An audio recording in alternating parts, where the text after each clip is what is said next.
হলো তফসিল অনুযায়ী সাকসু নির্বাচন ও হল সংসদ নির্বাচনের মনোনয়ন ফর্ম বিতরণ ও জমাদান শেষে আজ প্রাথমিক প্রার্থী তালিকা প্রকাশ করবে নির্বাচন কমিশন।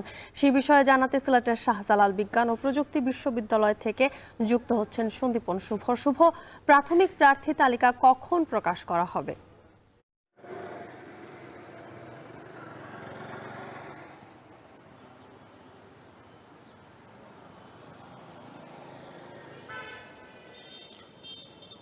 জ্যোতি, আমি এই মুহূর্তে রয়েছি শাহজালাল বিজ্ঞান ও প্রযুক্তি বিশ্ববিদ্যালয়ের গোল চত্বরে এবং আজকে যে বর্ধিত সময় দেওয়া হয়েছিল মনোনয়ন ফরম জমাদানের, সেই সময়টি গতকালই শেষ হয়েছে এবং আজকে কিন্তু প্রাথমিক প্রার্থী তালিকাটি প্রকাশ করা হবে।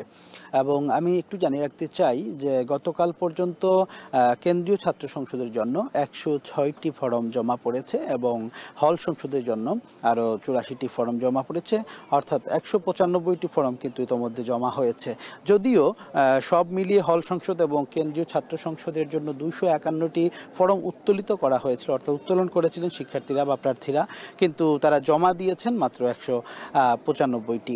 এর কারণ হিসাবে অনেকে আসলে দুটি করে ফরম তুলেছিলেন এবং তারা জমা দিয়েছেন মাত্র একটি করে, কারণ তফসিল অনুযায়ী বা যে বিধি অনুযায়ী, গঠনতন্ত্র অনুযায়ী কিন্তু একটি পদের জন্যই প্রার্থিতা করা সম্ভব, সেই অনুযায়ী তারা কিন্তু প্রার্থিতা ঘোষণা করেছেন। এবং ডপ টেস্টের কথা বলতে হয়, ডপ টেস্টের যে ফলাফল, এখানে কিন্তু প্রথমবারের মতো ডপ টেস্টের মাধ্যমে প্রার্থিতা ঘোষণা করার সুযোগ ছিল এবং এখানে মোটামুটি সকলেরই যে রেজাল্টগুলো ছিল প্রত্যেকেরই বেশ ভালো রেজাল্ট ছিল ডপ টেস্টে অন্তত।